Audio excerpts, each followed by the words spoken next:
I'm Morgan Ingram, 32 years old, an ER nurse and a single mother.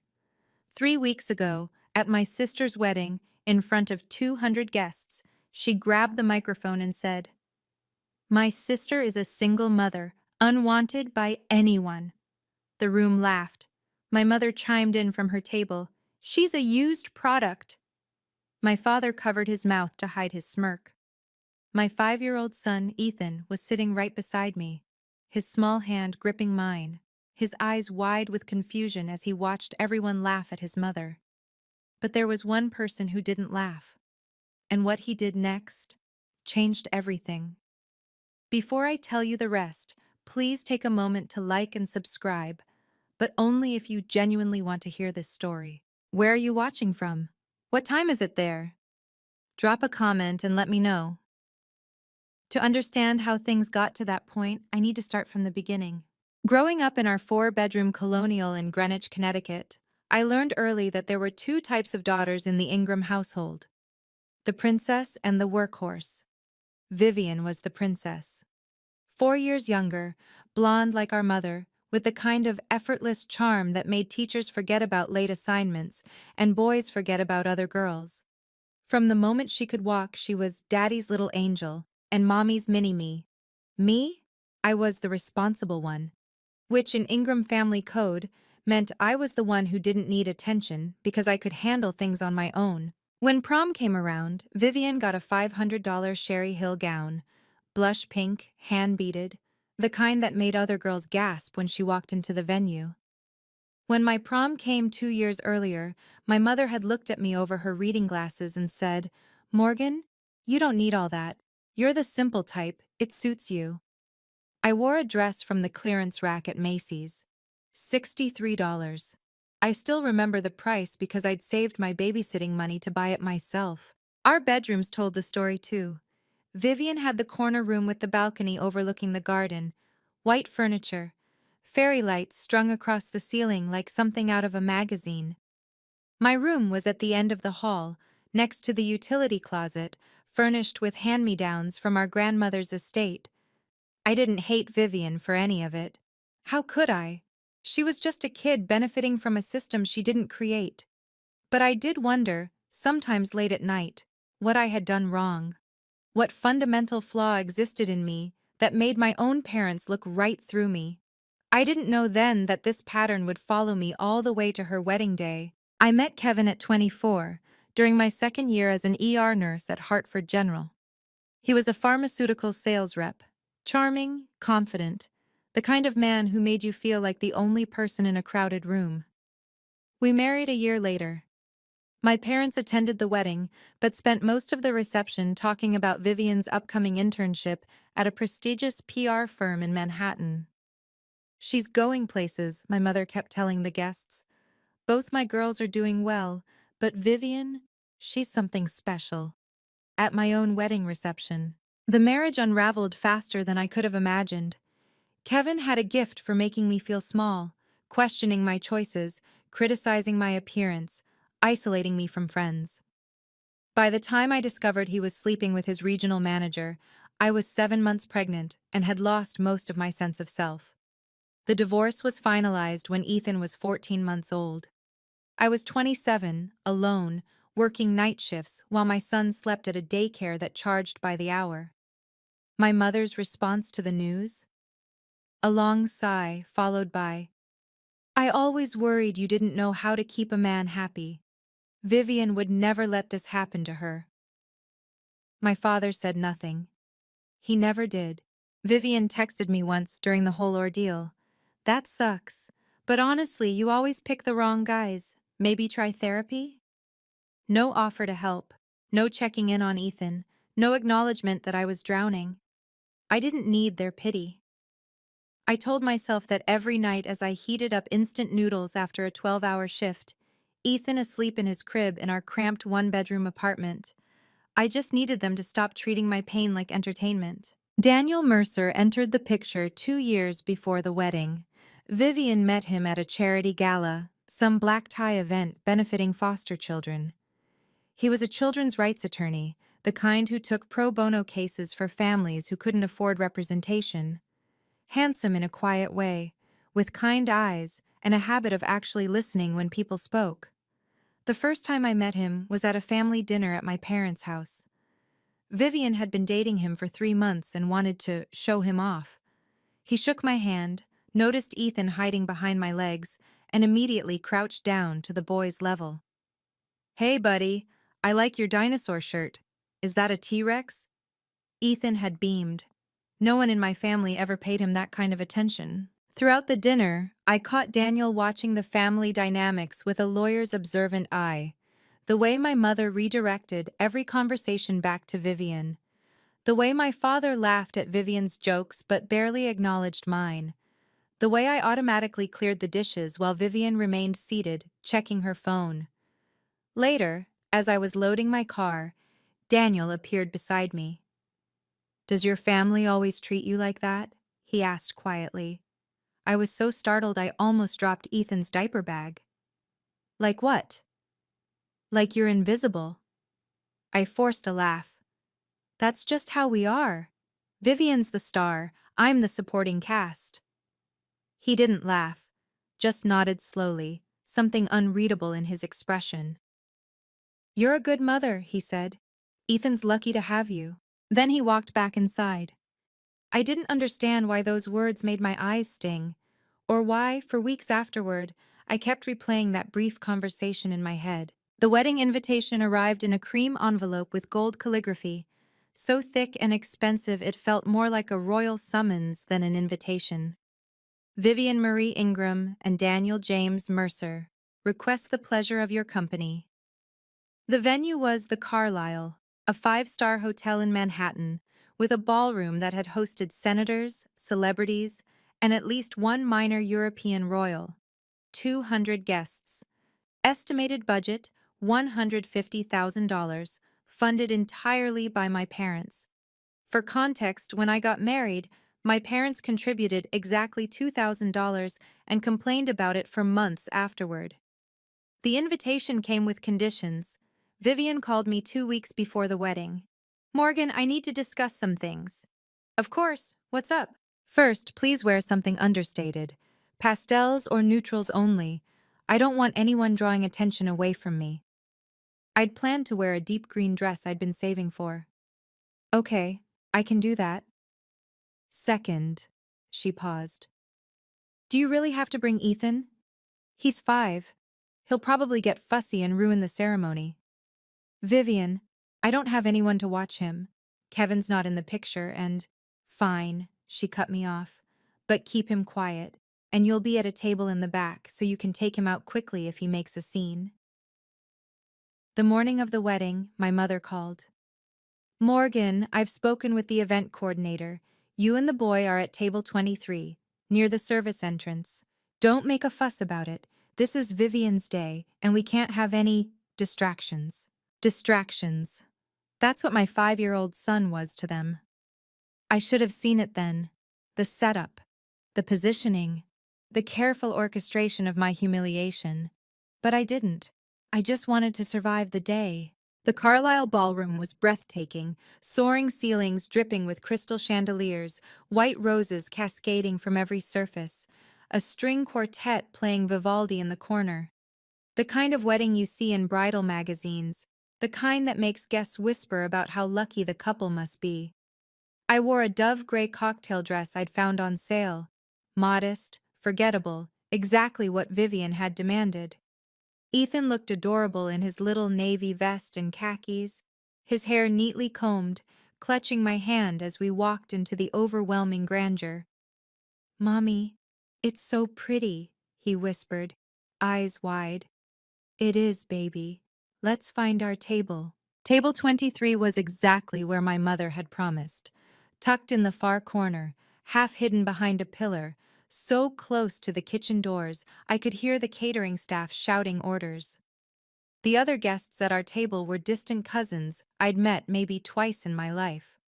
No one from my immediate family came to greet us. I watched as my parents made their grand entrance, my mother in champagne Valentino, my father in a perfectly tailored Armani suit. They worked the room like politicians, hugging, laughing, accepting compliments about their beautiful daughter. Singular, daughter. Vivian swept in 30 minutes later in a Vera Wang gown that probably cost more than my annual rent. She was radiant, glowing, every inch the princess she'd always been. Her eyes found me across the room.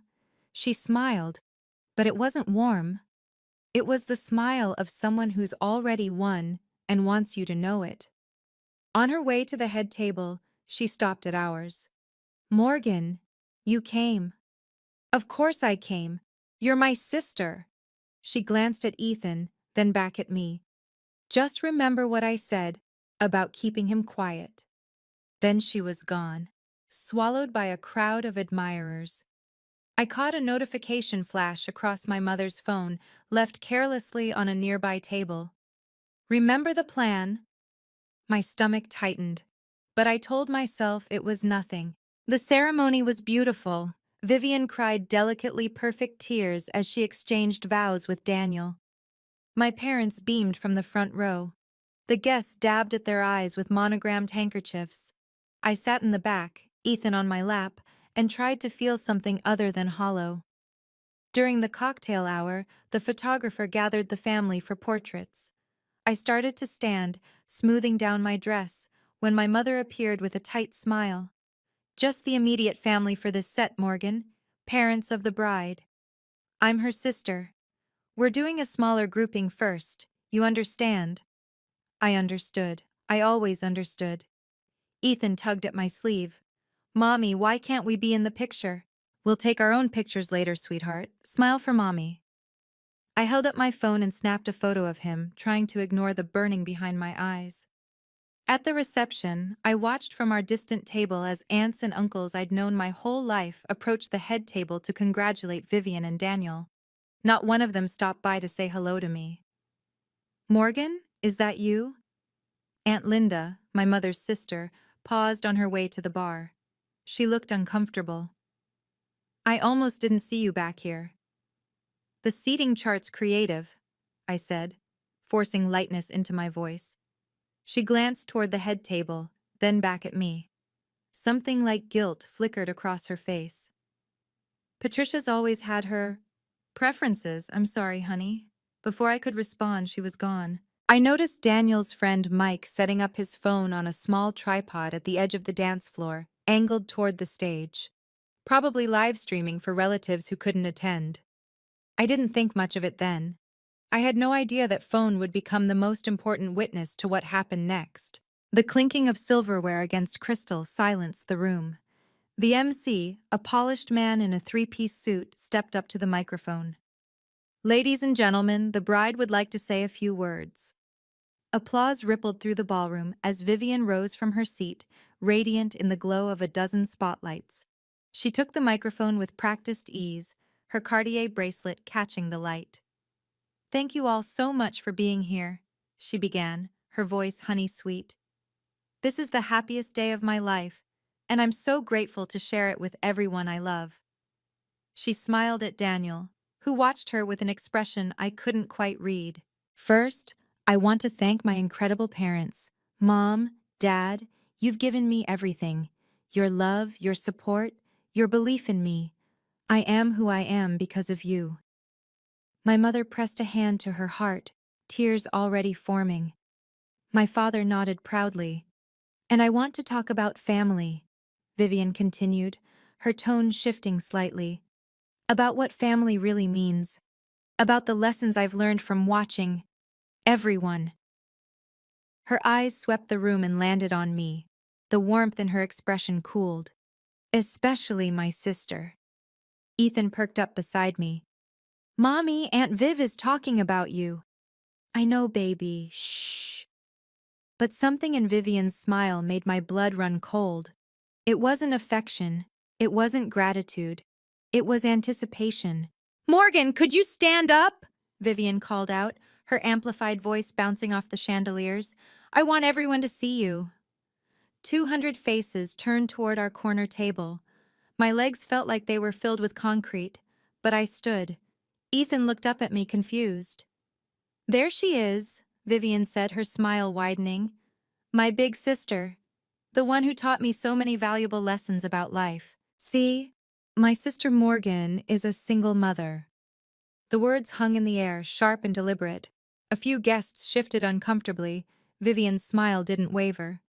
She got married young, had a baby, and then, well, things didn't work out. She tilted her head in mock sympathy. Her husband left her. Couldn't handle it, I guess. And now she's alone. Scattered nervous laughter from the crowd. I felt my face flush hot. My sister is unwanted, Vivian continued, her voice carrying a theatrical sigh. No man wants her. I mean, can you blame them? She's got baggage now, a kid, bills, that whole mess. More laughter, bolder this time. A few of Vivian's sorority sisters at a nearby table giggled into their champagne. I couldn't move, couldn't breathe. Then, from the head table, my mother's voice rang out clear as a bell. She's a used product. The room erupted, 200 people laughing, my mother laughing, my father covering his mouth, shoulders shaking with barely contained amusement. I looked down at Ethan. His small face was crumpled with confusion, his eyes darting between me and the laughing crowd. Mommy? His voice was tiny, scared. Why is everyone laughing at you? I couldn't answer. My throat had closed completely. I saw the notes in Vivian's hand then. Typed, prepared, rehearsed. This wasn't a spontaneous joke. This was planned, scripted. A coordinated attack disguised as a wedding speech. But you know what? Vivian was saying, riding the wave of laughter. Morgan taught me a valuable lesson. She showed me exactly what not to do with my life. So really, I should thank her. She raised her champagne glass toward me. To Morgan, my cautionary tale. The guests raised their glasses. Some were still laughing. Others looked uncomfortable but said nothing. And my 5-year-old son watched his mother become a punchline. Vivian wasn't finished. You know, growing up, everyone always asked why Morgan and I were so different. She set down her champagne, pacing the stage like a performer hitting her stride. Same parents, same house, same opportunities. But Vivian succeeded, and Morgan, well, she gestured vaguely in my direction. I used to feel bad about it. Poor Morgan, always struggling. Poor Morgan, can't keep a man. Poor Morgan, stuck in that sad little apartment with her sad little life. My mother nodded along, dabbing at her eyes, but they weren't tears of sympathy. They were tears of laughter. But then I realized, Vivian continued, some people are just meant to be warnings, not examples. And my sister? She's the best warning I could ask for. Applause. Actual applause. I felt Ethan's hand tighten around mine. His whole body was trembling. Mommy, I want to go, he whispered, his voice cracking. I know, baby. I know. But my legs wouldn't move. I was frozen, pinned under the weight of 200 judging eyes, my mother's cruel laughter, my father's complicit silence. This was rock bottom, I thought. This was the lowest point. I was wrong. Vivian raised her glass again. Honestly, Mom's right. Morgan is a used product, damaged goods. But hey, she shrugged with theatrical innocence. At least she's here to see how a real success story ends. The laughter swelled, and then movement from the head table. Daniel pushed back his chair. His jaw was tight, his eyes fixed on Ethan's small, shaking form pressed against my side. For a moment, I thought he was leaving, walking out on his own wedding. Instead, he walked directly toward the stage, toward Vivian, toward the microphone. The laughter faltered, then died. No one knew what was about to happen, including me.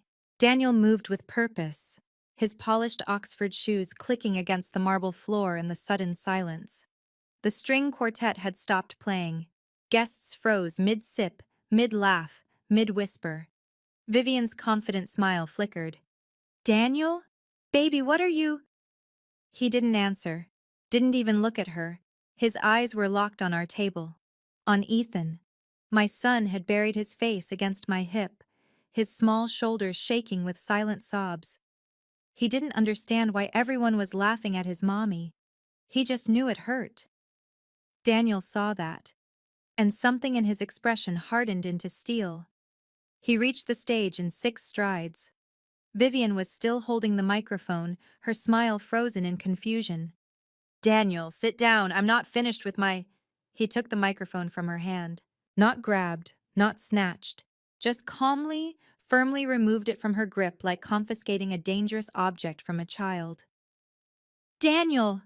Vivian's voice pitched high with alarm. "What are you doing?"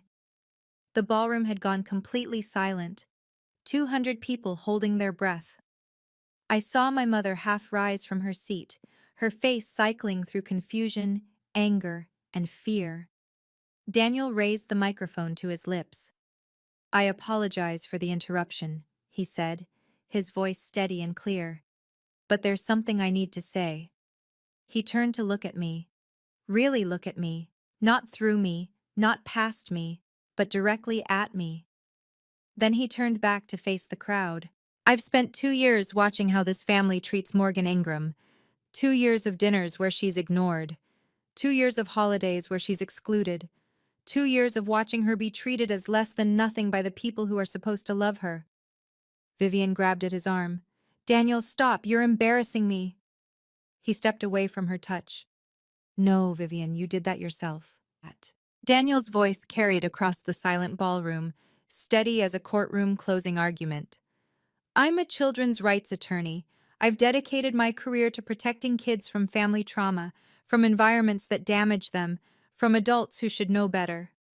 He pointed toward our table, toward Ethan still pressed against my leg, still trembling. "That little boy is 5 years old. 5. And you just made him watch 200 adults laugh at his mother. You called her unwanted. You called her damaged goods. You called her a used product." His voice cracked with barely contained fury. "In front of her child." Silence. Absolute, ringing silence. My mother's face had gone pale. My father stared at his plate. "I've spent my whole life fighting against exactly this kind of cruelty," Daniel continued. "And I cannot, become part of a family that inflicts it." He turned to Vivian. She was frozen, her perfect makeup suddenly garish under the harsh lights, her carefully crafted facade crumbling in real time.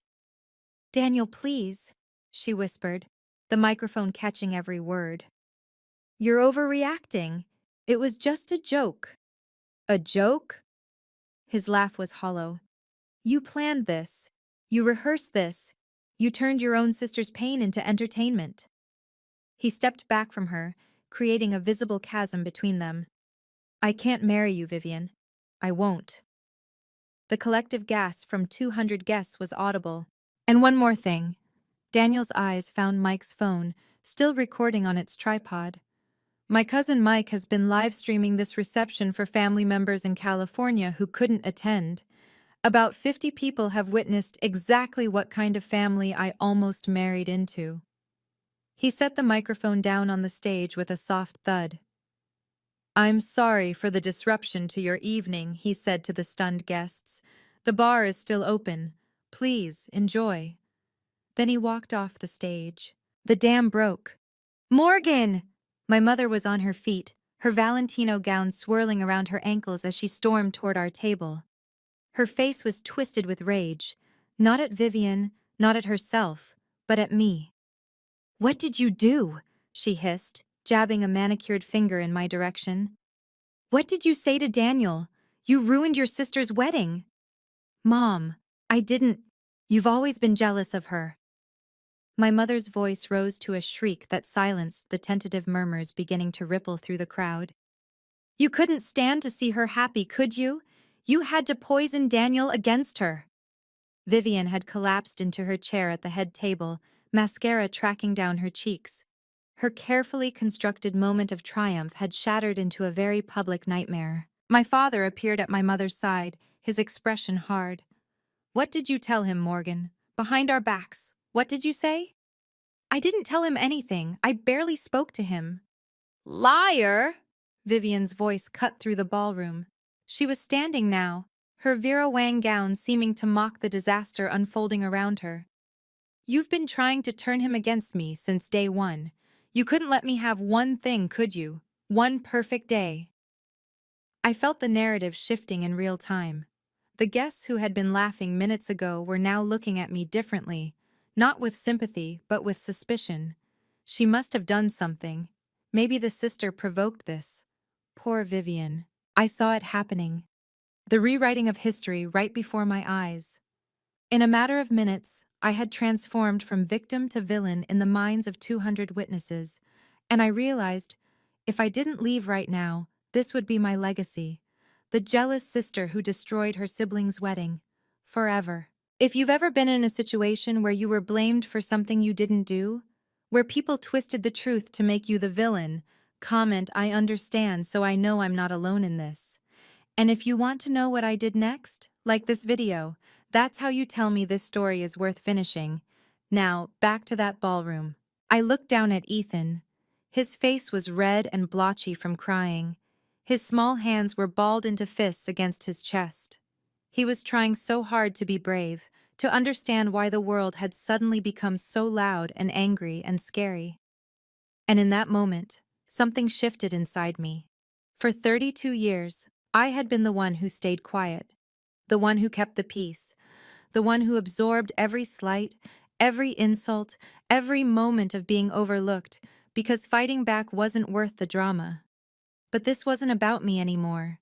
This was about my son watching his mother be torn apart and doing nothing. I stood up, not dramatically, not defiantly, just stood.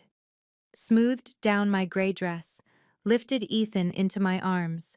"I didn't say anything to Daniel," I said, my voice calm and clear. "I didn't need to. He has eyes.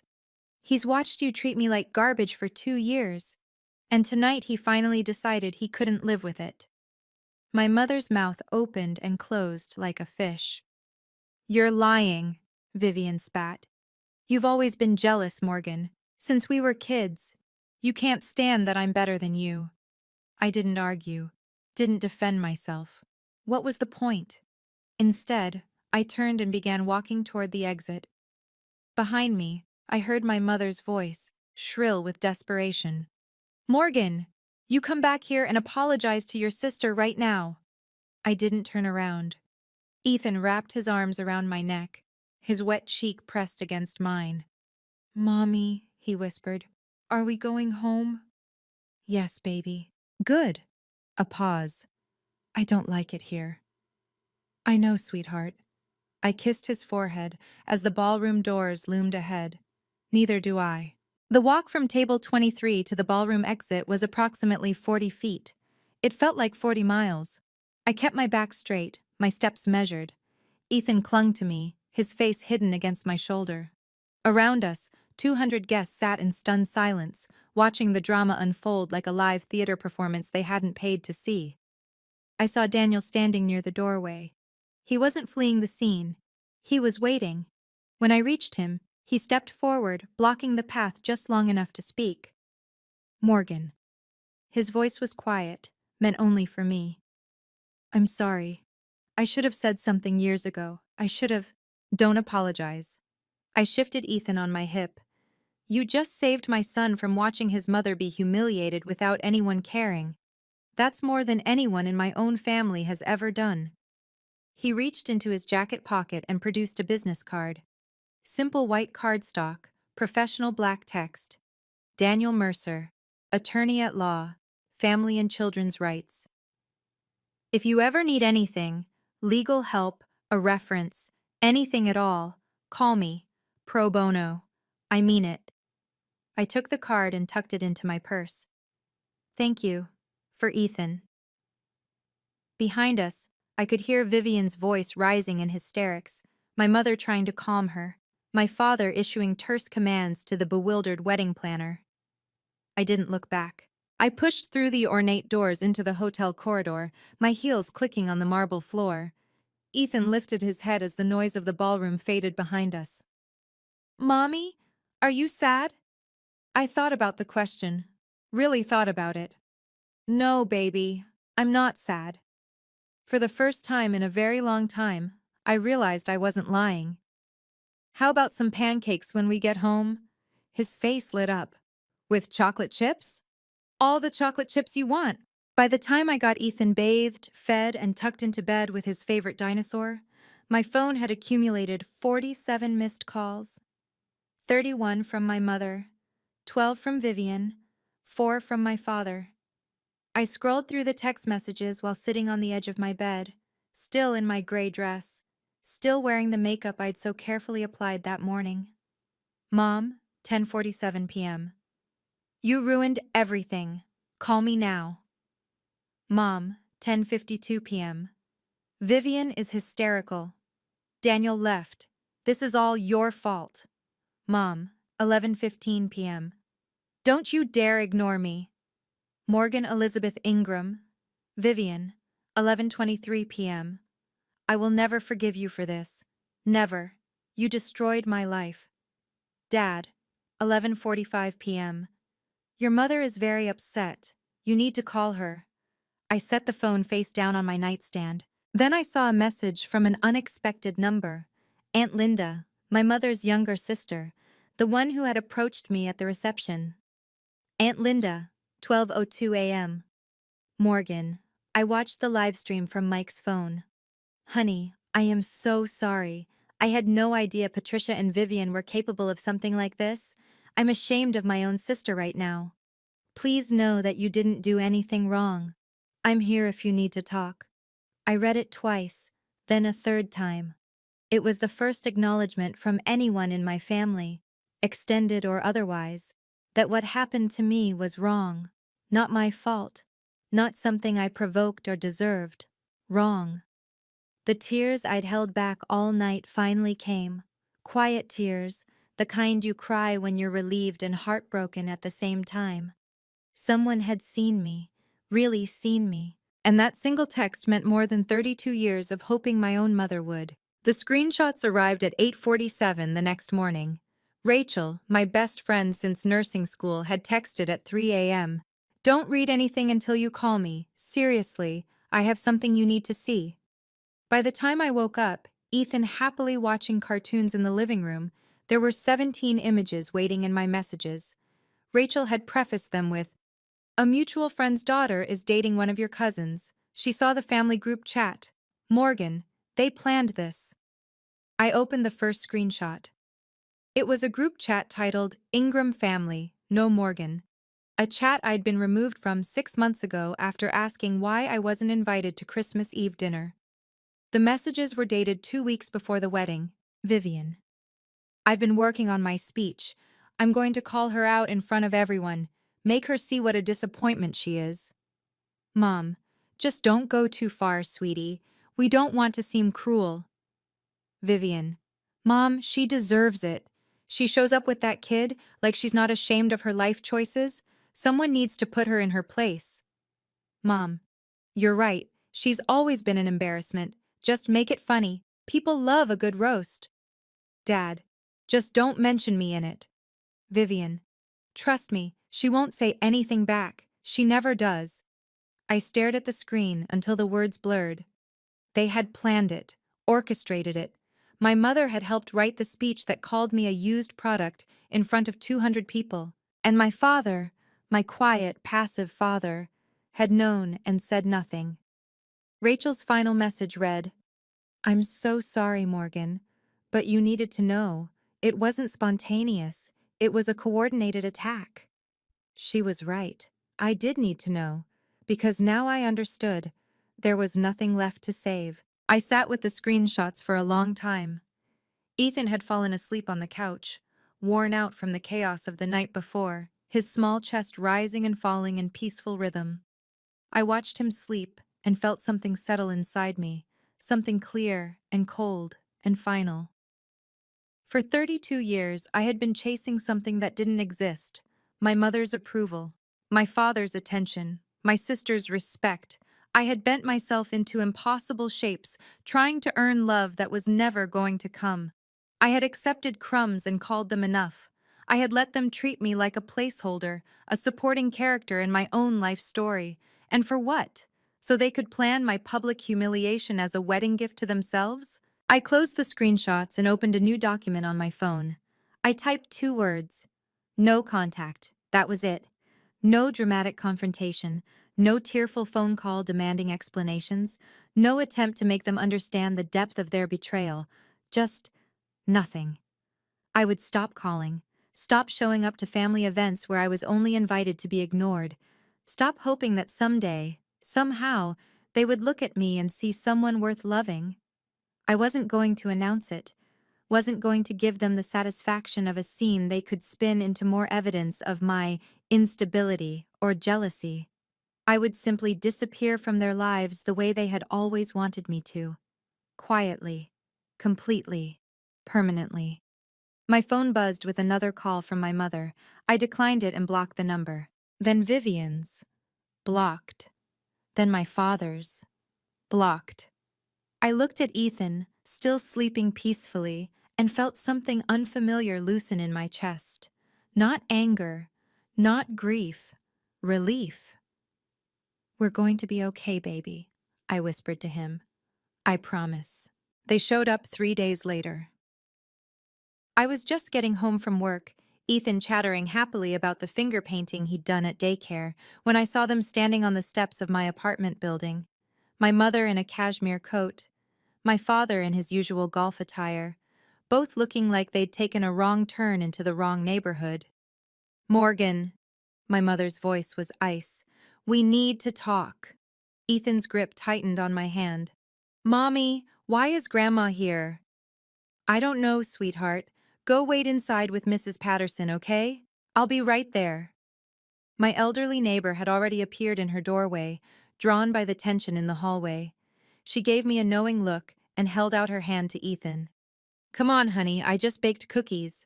Once he was safely inside, I turned to face my parents. "You blocked our numbers," my mother said, her voice trembling with outrage. "After what you did to your sister, you blocked us?" "After what I did?" "You poisoned Daniel against Vivian. You destroyed her wedding. The venue is demanding full payment. The caterers won't refund a dime. Do you have any idea how much money you've cost this family?" I laughed. I couldn't help it. A sharp, bitter sound that made my mother flinch. "I didn't do anything, Mom. Vivian stood up and called me unwanted in front of 200 people. You called me a used product. Daniel made his own decision based on what he witnessed." "It was a joke," my mother threw her hands up. "A harmless joke that you—" "In front of my 5-year-old son." My voice dropped to a dangerous calm. "You humiliated me in front of Ethan.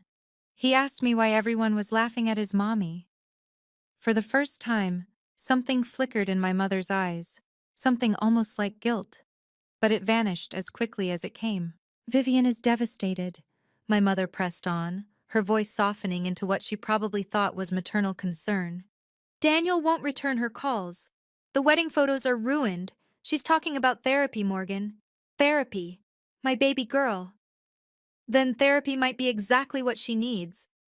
My mother's face reddened. "How dare you? Mom." I held up a hand. "I'm going to say this once, and then I want you to leave."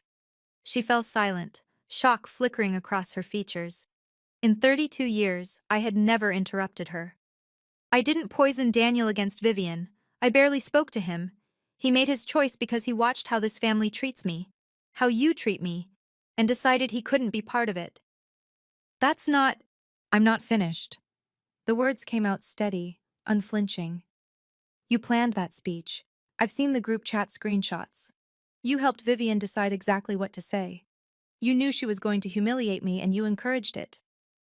My mother went pale. My father shifted uncomfortably, suddenly fascinated by a scuff mark on the hallway floor.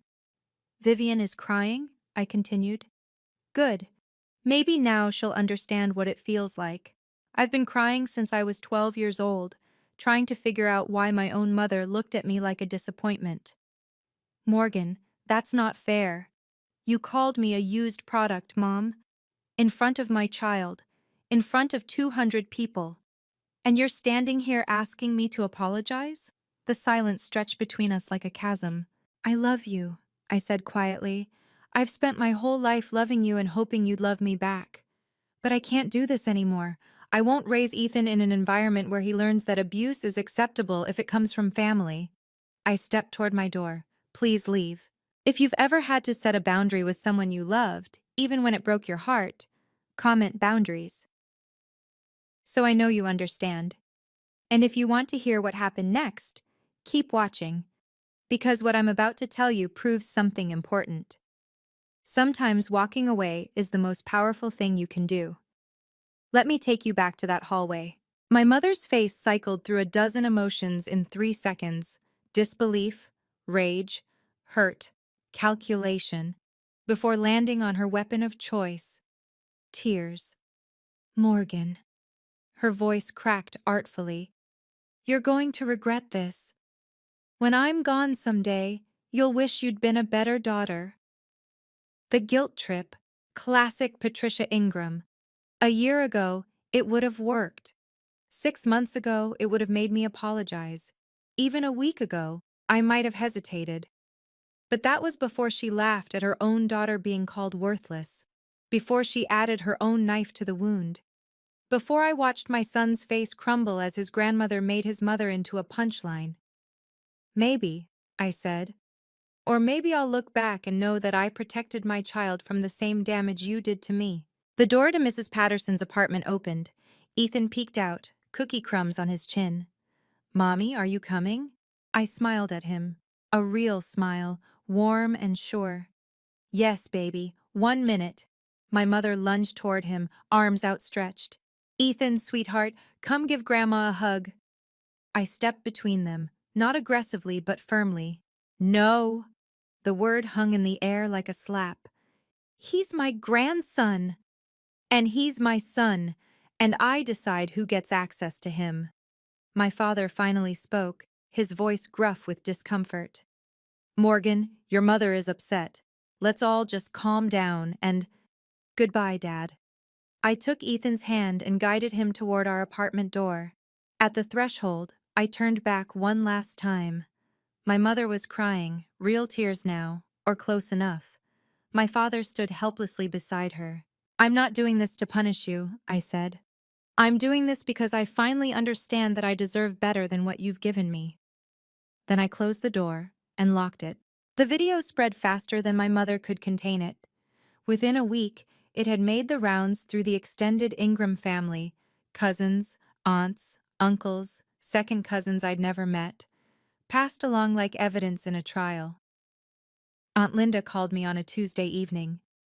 "Morgan, I just got off the phone with your Uncle Robert in Sacramento. He saw the live stream. Well, he used words I won't repeat about your mother and Vivian. I didn't ask anyone to share it. You didn't have to. Mike sent it to his mother, who sent it to her bridge club, who sent it to everyone else. Honey, you know how family gossip works." I did. It was the same network that had spread rumors about my divorce, my failure to keep a husband, my status as the family disappointment. Now that network was working in my favor. "Your mother tried to call me yesterday," Aunt Linda continued. "Wanted me to help manage the narrative. I told her the narrative managed itself the moment she opened her mouth in front of 200 witnesses and a camera." Despite everything, I felt a small, unexpected spark of satisfaction. "How's Vivian?" Aunt Linda hesitated. "Not good. Daniel's officially ended things. His family sent back the engagement gifts with a letter from their lawyer, something about irreconcilable value differences. Professional courtesy wrapped around devastating rejection." "And your mother?" Aunt Linda sighed. "She's been calling everyone, trying to explain that it was just a joke that got out of hand. But people saw the video, Morgan. They heard her. No amount of spin changes what they witnessed with their own eyes."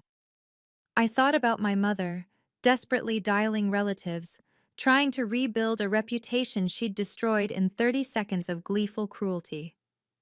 "Let her spin," I said quietly. "I'm done explaining myself to people who don't want to understand." Vivian tried damage control 2 weeks after the wedding. She posted a lengthy statement on Facebook, carefully worded, professionally crafted. probably reviewed by a PR friend. I want to address the misunderstanding at my wedding. What was intended as lighthearted family humor was taken out of context by those who don't understand our dynamic. My sister Morgan and I have always had a playful relationship, and I'm heartbroken that a private family moment was twisted into something malicious by outside parties with their own agendas. It continued for 6 paragraphs, never once apologizing, never once acknowledging what she'd actually said. The comments section became a battlefield. Vivian, I've seen the video. There was nothing playful about it. You literally called your sister unwanted, and your mom called her used goods. How is that a misunderstanding? The video is still circulating. We can all see exactly what happened. Girl, this ain't it. Own your mistake. Rachel sent me screenshots of the meltdown, though I'd already muted everything related to my family. She's getting destroyed, Rachel texted. Her coworkers are asking questions. Someone said her boss called a meeting about professional conduct outside the workplace. I didn't feel triumphant. I didn't feel vindicated. Mostly, I felt tired. A few days later, I heard through Aunt Linda that Daniel's mother had called my mother directly. She said, and I'm quoting here, "I didn't raise my son to marry into a family of bullies. You should be ashamed of yourselves." Mrs. Mercer, a retired family court judge, had seen enough dysfunction in her career to recognize it instantly. Vivian had lost her fiancé, her reputation was crumbling, her job was under scrutiny, and I hadn't done anything. I hadn't needed to. The truth had been enough. Daniel called me 3 weeks after the wedding. I almost didn't answer. The number wasn't saved in my phone, and I'd become wary of unfamiliar callers. But something made me pick up. "Morgan, it's Daniel Mercer." I sat down on my couch, pulling a blanket over my legs. Ethan was asleep in the next room, and the apartment was quiet. "Daniel, hi. I hope I'm not overstepping by calling. I wanted to apologize." "You already apologized. At the hotel." "Not properly." He exhaled, and I heard exhaustion in his voice. "I watched your family treat you like dirt for 2 years. 2 years, Morgan, and I told myself it wasn't my place to say anything, that Vivian would grow out of it, that they were just difficult. You didn't know how bad it was." "I knew enough." His voice hardened with self-recrimination. "I'm a children's rights attorney. I've built my career on recognizing toxic family dynamics. And I stood by and let it happen because I was in love with someone who didn't deserve that love." I didn't know what to say to that. The rawness of his confession left me speechless. "That night," he continued, "when I saw Ethan's face, God, Morgan, that little boy watching his mother be destroyed for entertainment, I couldn't stay silent anymore." "You didn't just stay silent. You ended your own wedding. It was the right thing to do. The only thing." He paused. "I meant what I said about legal help. If you ever need assistance with custody issues, or if your family tries to harass you, anything, I will help. No strings, no charge." "Why?" "Because your son deserves to have someone in his corner, and so do you." I felt tears prick my eyes, but they weren't sad tears. "Thank you, Daniel, for everything." 6 months passed. Strange how life rebuilds itself when you remove the people who kept tearing it down. I received a promotion at work, senior charge nurse, ER department. My supervisor called me into her office on a random Tuesday and said, "Morgan, your patient satisfaction scores are the highest in the unit. You're calm under pressure, you're compassionate, and you're exactly the kind of leader we need. Congratulations." I cried in the bathroom afterward. Happy tears. The kind that sneak up on you when you're finally starting to believe you might be worth something. Ethan started kindergarten in September. He made friends quickly, a chatty little boy named Oliver, and a quiet girl named Sophie who shared his obsession with dinosaurs. His teacher sent home a note after the first month. "Ethan is a joy to have in class. He's kind, curious, and always willing to help others." My apartment was still small, One bedroom, a kitchenette, creaky radiators, but it was ours. I hung Ethan's artwork on every wall, crayon dinosaurs and finger-painted rainbows, and a wobbly portrait labeled Mommy in purple marker. It looked like home. I started therapy. Once a week, 50 minutes, unpacking 32 years of being told I wasn't enough. Dr. Chen, a soft-spoken woman with kind eyes, helped me understand that the problem had never been me. You were the scapegoat in a family system that needed someone to blame, she explained during our third session. Your worth was never determined by their inability to see it. I also started dating again. Casually. Carefully. A nurse from the pediatric unit asked me to coffee, then dinner. Nothing serious, but the idea that someone might want to know me, the real me, felt revolutionary. For the first time in my life, I wasn't waiting for permission to be happy. I was just happy. The attempts at contact came in waves. First, a birthday card for Ethan, arriving 2 weeks late with no return address, though I recognized my mother's handwriting. Inside, $100 bill and a note. To our grandson, we miss you. I put the money in Ethan's college savings account and recycled the card. Then a text from an unknown number. Vivian, using a friend's phone. Morgan, we need to talk. I've been doing a lot of thinking. Call me. I didn't call. A few weeks later, a voicemail from my mother, her voice pitched in that particular tone of wounded victimhood she'd perfected over decades. Morgan, this has gone on long enough. Family is family. You can't just cut us out forever. I'm your mother. Don't I deserve a chance to explain? I deleted it without finishing. The hardest one came from my father. He showed up at my workplace, something he'd never done in the 8 years I'd been a nurse.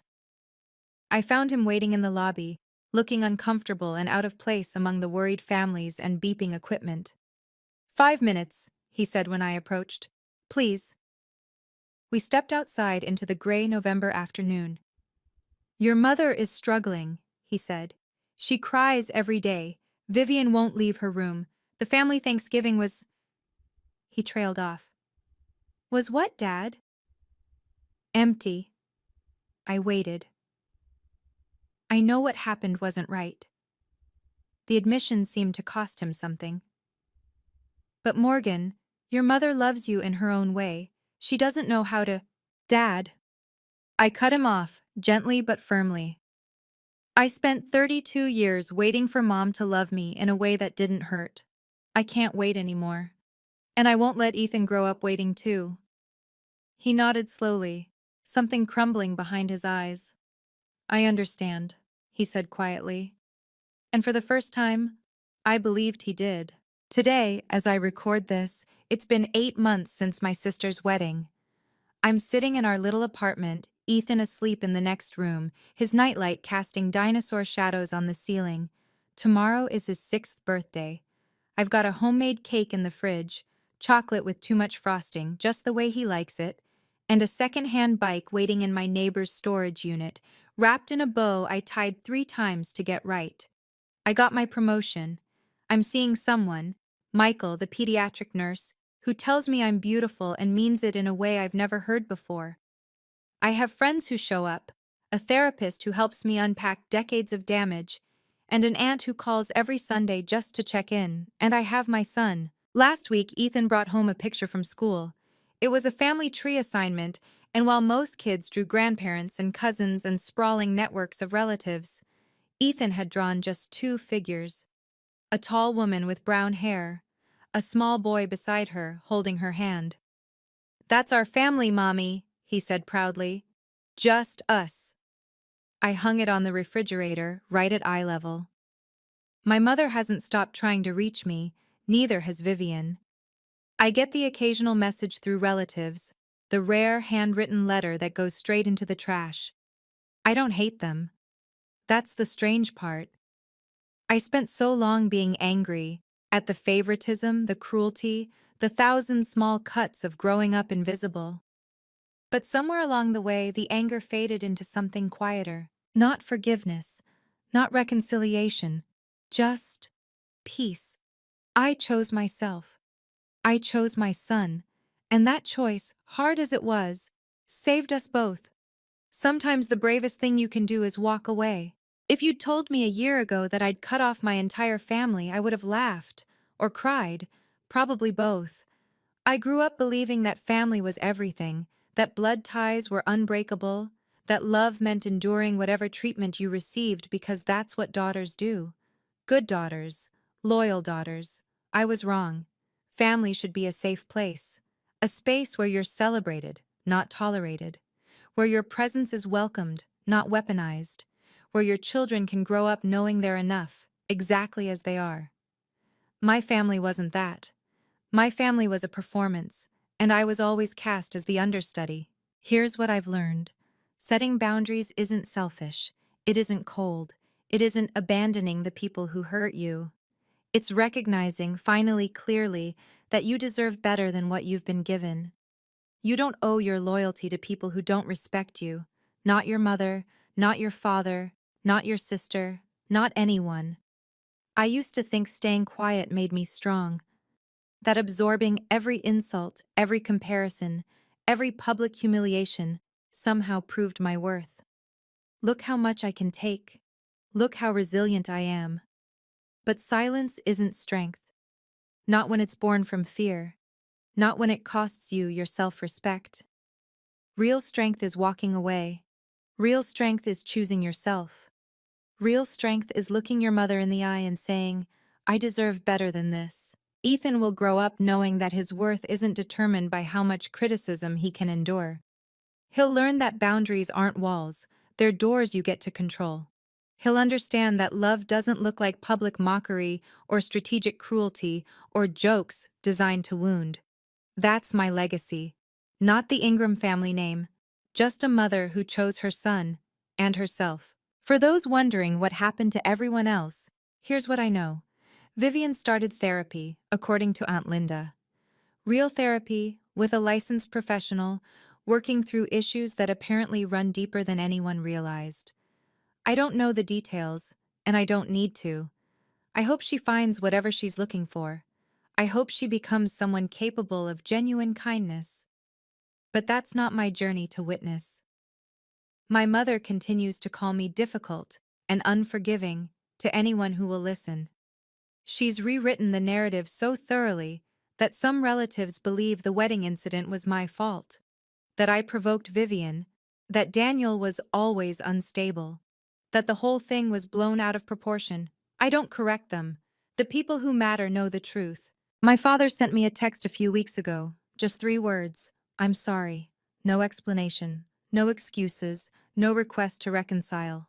I read it, sat with it for a long time.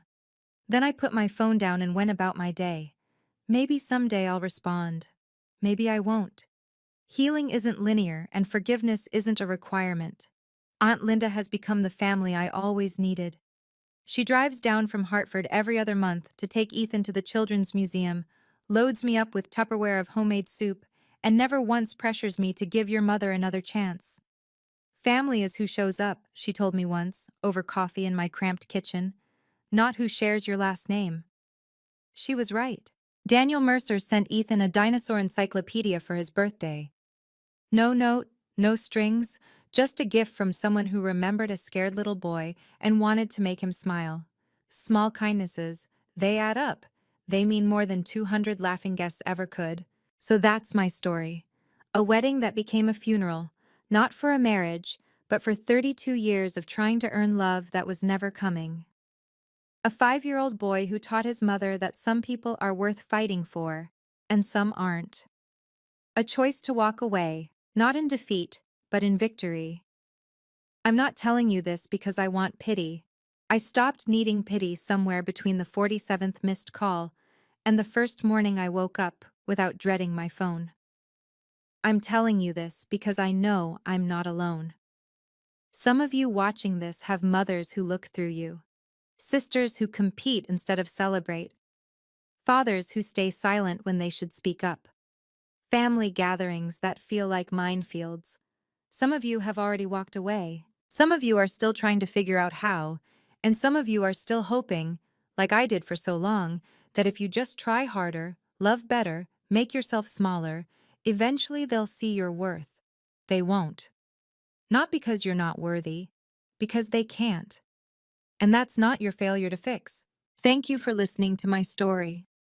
If it resonated with you, if you've ever had to set boundaries with someone you loved, ever had to choose yourself over family expectations, ever wondered if you were strong enough to walk away, please subscribe and hit that notification bell. I have more stories to tell, and I think some of them might help you too. Check out the description for another video about setting boundaries with toxic family members. And if you're comfortable, drop a comment. Have you ever had to cut someone off for your own peace? I'd love to hear your stories too. You're not alone in this.